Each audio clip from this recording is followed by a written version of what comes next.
नमस्कार दोस्तों, श्री राधे। आप देख रहे हैं अपना पसंदीदा चैनल ज्योतिष पंचांग। मैं अंशुल त्रिपाठी, आपका ज्योतिषविद एवं वास्तुशास्त्री। मित्रों, आज एक महत्वपूर्ण विषय पे हम बात करेंगे। लोगों का वैवाहिक जीवन नर्क समान हो जाता है या विवाह के बाद उनकी मनोकामनाएं जो होती हैं, जो एक सुखी जीवन चाहते हैं, वो नहीं पाते हैं। इसके लिए हम लोग अक्सर कुंडली मिलान या अपने माँ बाप के द्वारा खोजे गए रिश्ते को जिम्मेदार ठहराते हैं। कभी कभी हम अपनी भी गलती देते हैं जब हम अपनी इच्छा से शादी करते हैं और हम मन में सोचते हैं कि हमने ऐसे आदमी से शादी कर ली जिससे हमारा जीवन अच्छा नहीं है। कुंडली मिलान महत्वपूर्ण प्रक्रिया है। मांगलिक दोष देखना महत्वपूर्ण प्रक्रिया है। कुंडली मिलान में नाड़ी दोष, ये तमाम चीज़ें देखना एक महत्वपूर्ण प्रक्रिया है।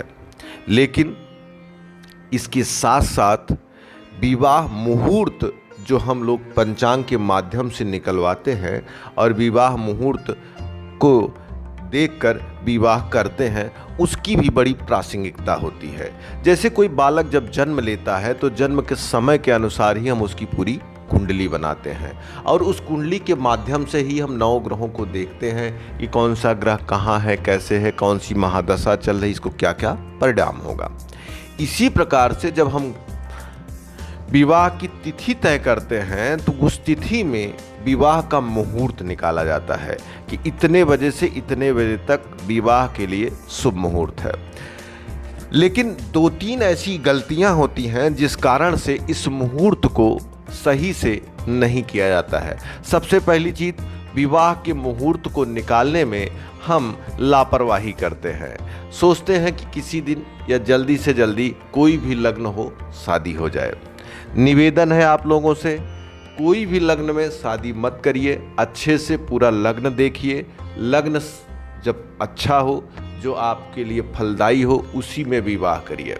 क्योंकि यह आपसे हमने थोड़ी देर पहले उदाहरण दिया कि एक कुंडली आपके पूरे जीवन को निर्धारित करती है। ऐसे ही जब आप विवाह में परिवर्तित होता है आपका जीवन, उस समय की बेला बहुत महत्वपूर्ण रखती है। जैसे आप कहते हैं पता नहीं किस मुहूर्त में हमने इस घर को जब खरीदा, पता नहीं किस मुहूर्त में इस ज़मीन को खरीदा, पता नहीं किस मुहूर्त में हमने नौकरी ज्वाइन की।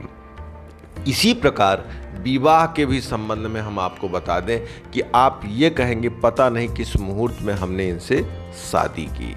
इसीलिए मुहूर्त बहुत महत्वपूर्ण है। और मैंने ये भी देखा, जैसे मान लीजिए एक अच्छा मुहूर्त आपने पा भी लिया तो लोग शादी के दिन ये सोचते हैं कि पूरी रात शादी होगी। चाहे जब जाके हम लोग शादी करें, लोग नाचने, खाने पीने सब चीज़ों में इतने इन्वॉल्व होते हैं, इतना ज़्यादा उसमें घुसे रहते हैं कि उनको उस शुभ मुहूर्त की जानकारी ही नहीं होती है, उसके बारे में कोई चर्चा ही नहीं होती है। जब पंडित जी बुलाएंगे या बार बार बुलाने के बाद आप जाते हैं और विवाह होता है। इसी बीच आपका जो गोल्डन टाइम है, जो पूरे जीवन पर असर डालने वाला है, वह मिस हो जाता है, वह मुहूर्त समाप्त हो जाता है। शादी के संबंध में आपको बता दें, सिंदूर दान और मंगल सूत्र पहनाने की जो प्रक्रिया है, उसी को गहरे अर्थों में विवाह कहा जाता है। जयमाल के साथ आप वैदिक मंत्रों को होते हुए नहीं देखते हैं, इसलिए उसे उन अर्थों में विवाह की प्रासंगिकता में नहीं जोड़ा जाता है। सिंदूर दान और मंगल सूत्र पहनाने की जब प्रक्रिया वैदिक मंत्रों के साथ होती है, उसी स्थिति को विवाह कार्य कहा जाता है। और उस कार्य के लिए लोग समय का बिल्कुल ध्यान नहीं देते। कोई भी आदमी घड़ी नहीं देखता है।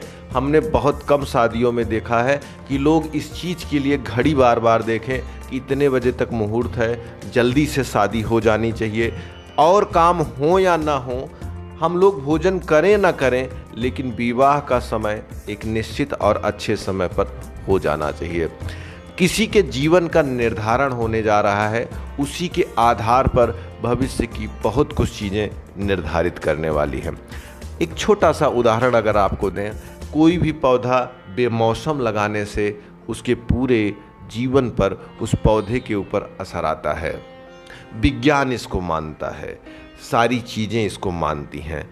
अगर मुहूर्त आप पंडित जी के पास जाते हैं, विद्वान के पास जाते हैं और शुभ मुहूर्त, अच्छा मुहूर्त लाते हैं, तो केवल ले आना ही नहीं ज़रूरी है, उसको आप प्रॉपरली फॉलो करिए।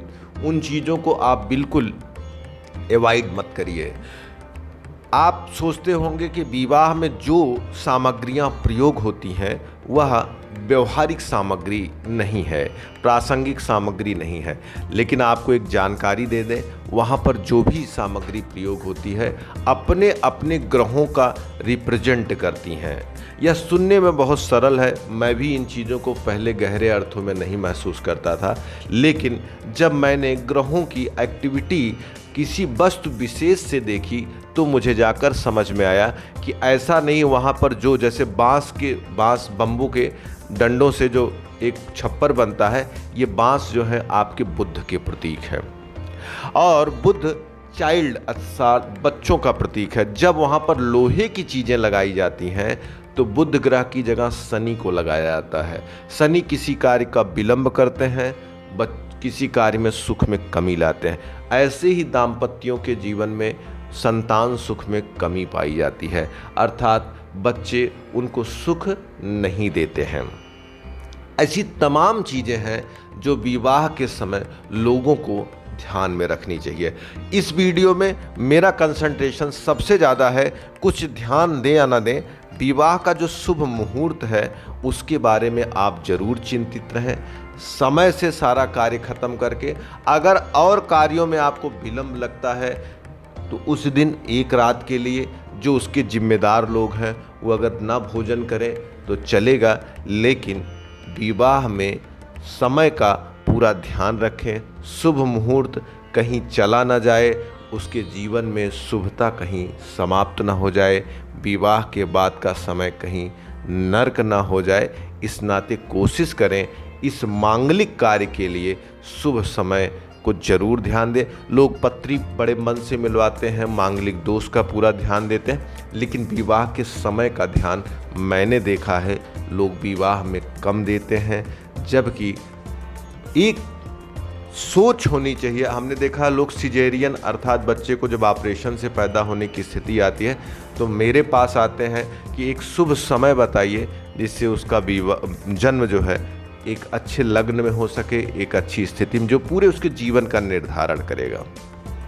इसी प्रकार जिस वर वधू का विवाह है, दोनों के मिलन का जो समय है अगर वो शुभ होगा तो पूरे जीवन उनका शुभ ही जीवन रहेगा, परमात्मा उनकी इच्छाओं को पूरा करेंगे।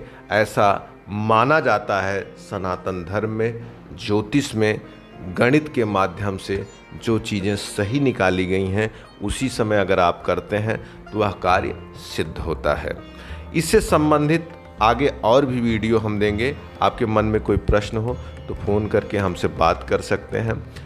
वीडियो पसंद आए तो हमारे चैनल को सब्सक्राइब करें, हमारी वीडियो को लाइक करें।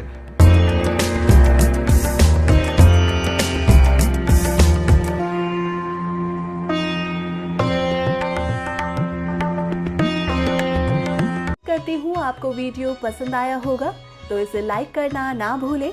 ज्योतिष और पंचांग से जुड़ी जानकारी हम आपके लिए लाते रहेंगे, तो आपके अपने YouTube चैनल ज्योतिष पंचांग को सब्सक्राइब करें और बेल आइकन जरूर प्रेस करें ताकि आपको लेटेस्ट वीडियो की नोटिफिकेशन लगातार मिलती रहे।